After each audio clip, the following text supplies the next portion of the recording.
বলবীর বল উন্নত মমশির, শির নেহারি আমারি, নতশির ওই শিখর হিমাদ্রির। বিদ্রোহী কবিতার এই পংক্তিকে প্রতিপাদ্য করে বিজয় দিবস উদযাপন করল ব্যাচ 87।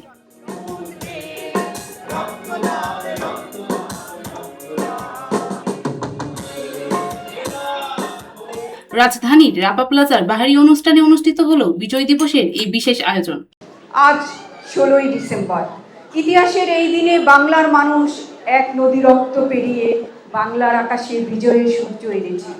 বিজয় ছিনিয়ে আনতে বাঙালি অস্ত্র হাতে নিয়েছিল ঠিকই, কিন্তু তাদের হৃদয়ে ছিল দ্রোহের গান, হাতে রাইফেল, মনে প্রত্যয় আর কণ্ঠে দেশমাতৃকার বন্দনাগীতি। এই ছিল মুক্তিযুদ্ধের মূল মন্ত্র। তাই বিজয়ের এই আনন্দ ভাগ করে নিতে 87 এর বন্ধুরা মেতে ওঠে গান, কবিতা এবং নাচে। অনুষ্ঠানের শুরুতেই পরিবেশন করা হয় কয়েকটি সমবেত কণ্ঠের গান।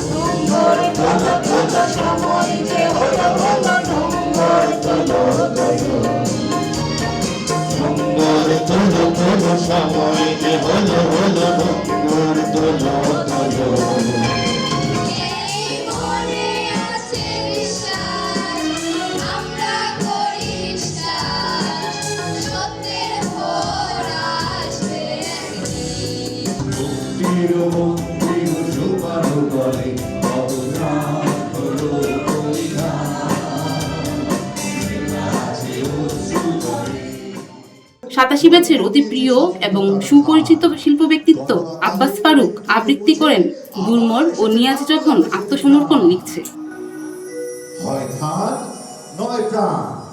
এই শব্দে সারা দেশ দিশেহারা, একবার মনে ভুলে গেছে আজ মৃত্যুর ভয় তারা।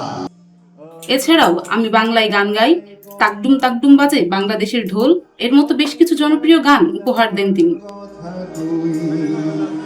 আমি বাংলায় ভাসি, বাংলায় হাসি, বাংলায় জেগে রই।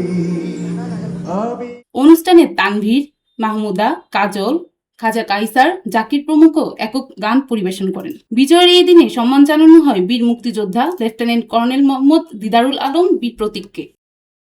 আসলে আমি খুব আপ্লুত, যেভাবে আমার জীবন আলেখ্য উল্লেখ করেছে, এইভাবে আসলে কখনো এটা উল্লেখ হয়নি। এই সময় সেখানে অন্যান্যদের মধ্যে উপস্থিত ছিলেন বীর মুক্তিযোদ্ধা লেফটেন্যান্ট কর্নেল মোহাম্মদ দিদারুল আলমের পরিবারের সদস্যরা, সুধীজনেরা এবং 87 ব্যাচের অন্যান্য সদস্যরা। এরপরে সন্দীপনের গানের সাথে বিজয়ের আনন্দে মেতে ওঠেন 87 ব্যাচের শিক্ষার্থী এবং আমন্ত্রিত অতিথিরা।